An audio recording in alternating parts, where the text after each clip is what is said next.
In this video series, we will solve the integral of e to the power of negative x squared from 0.2 to 1 using 14 different numerical integration methods. Let us start with the first method listed in the question, the rectangle method. The exact value of the integral corresponds to the area under the curve, shown here as the blue shaded region. In the rectangle method, we approximate this integral by the area of a rectangle.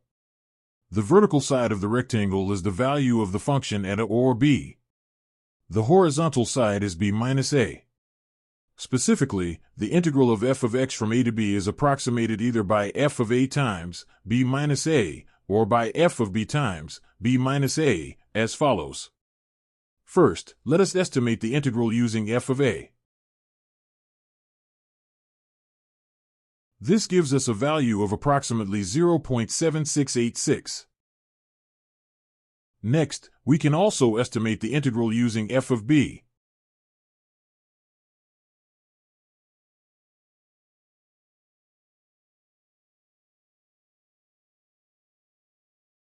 In this case, the result is approximately 0.2943. In the second question, area under the curve will be approximated by an area of 4 rectangles. First, we calculate the spacing between the points using the formula h equals b minus a divided by n. Here, a is 0.2, b is 1, and n is 4. So, h equals 1 minus 0.2 divided by 4, which gives 0.2. To define 4 subintervals, we need 5 points. Let's list them step by step. The first point, x1, is the lower limit of integration, so x1 equals 0.2. The second point, x2, is found by adding the subinterval width to x1. That is, x2 equals 0.2 plus 0.2, which gives 0.4. The third point, x3, is x2 plus giving 0.6. The fourth point, x4, is x3 plus h, giving 0.8. Finally, x5 is the upper limit of integration, which is 1. Now, we apply the composite rectangle method. By assuming that the integrand in each subinterval takes the value of the function at the beginning of that subinterval, we apply the composite rectangle method. The formula for the integral approximation is as follows. When the subintervals have the same width, denoted by h, the formula simplifies to the following. I of f is approximately equal to h times the sum of f of x sub I, where the index I goes from 1 to n. In our case, h is 0.2 and n is 4. We have already found the values of the function at the key points. F of x1 is 0.9608. F of x2 is 0.8521. F of x3 is 0.6977. And f of x4 is 0.5273. Plugging these values, along with h equals 0.2 and n equals 4, into the formula, we get the following. I of f is approximately equal to 0.6076. Now that we've completed question 2, let's move on to question 3, where we'll use the midpoint method to solve the same integral.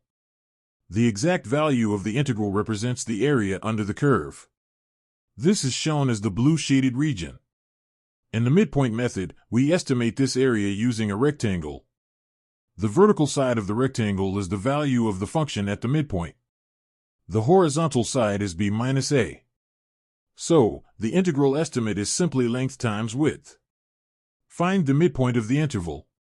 Evaluate the function at the midpoint. Find the width of the interval. Multiply function value by width. The estimated value of the integral using the midpoint method is 0.5582. Next, in question 4, we will evaluate the same integral using 4 subintervals. Let us get started. We are asked to use 4 subintervals, so let us divide the given interval from 0.2 to 1 into 4 subintervals with equal width. The width of each subinterval will be 0.2.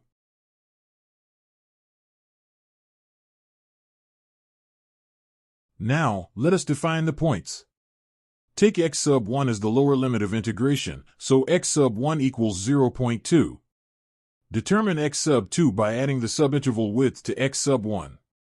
Determine x sub 3 in the same way. Determine x sub 4 in the same way. Take x sub 5 as the upper limit of integration, so x sub 5 equals 1. In the composite midpoint method, the interval from a to b is divided into n subintervals. The integral in each subinterval is calculated using the midpoint method. The value of the entire integral is then obtained by adding the values of the integrals from each subinterval. When the subintervals have the same width, h can be simplified to the following formula. We have already found the values of x1, x2, x3, and x4.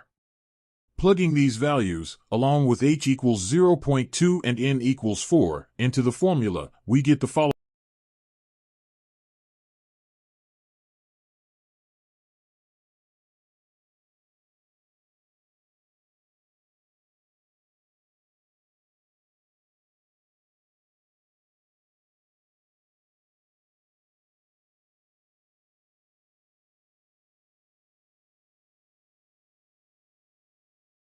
I of f is approximately equal to 0.55.